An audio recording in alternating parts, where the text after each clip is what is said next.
আরে তুই কি করতেছস? কি রে, কি সমস্যা? সরি কেন থেকে? এই যে নায়ক সাহেব, কই যাইতেছেন? কই যেতেছি মানে? আমার কি কোনো কাজ কাম নাই? কামে যাইতেছি।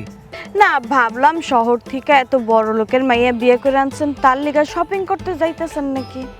কি রে, তুই আমার এই খোসা দিয়ে কথা কইতেছস? তোর কি জলে হিংসা হয়? আমার কেন জ্বলবো? আমার বইয়েই গেছে। আচ্ছা, একটা কথা কন তো, আপনার বউ কি রান্না বান্না জানে?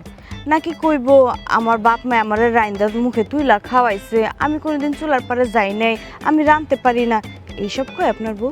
আমার বউ নিয়ে তোর এত চিন্তা কিসের? মানুষের শক্তি সহ্য হয় না? না, সহ্য হয় না। আপনার লগে আমার বিয়ে হওয়ার কথা ছিল। আমি স্বপ্ন দেখছি সারা জীবন যে আপনার লগে আমি সংসার করুম। সেই জায়গায় আপনি শহরের একটা অহংকারী মাইয়ারে বিয়া করে ঘরে আনছেন, তাহলে আমার এই সুখ কেমনে সহ্য হবে? আপনি কোন, আপনি সুখে থাকবেন, আমি অশান্তিতে থাকবো?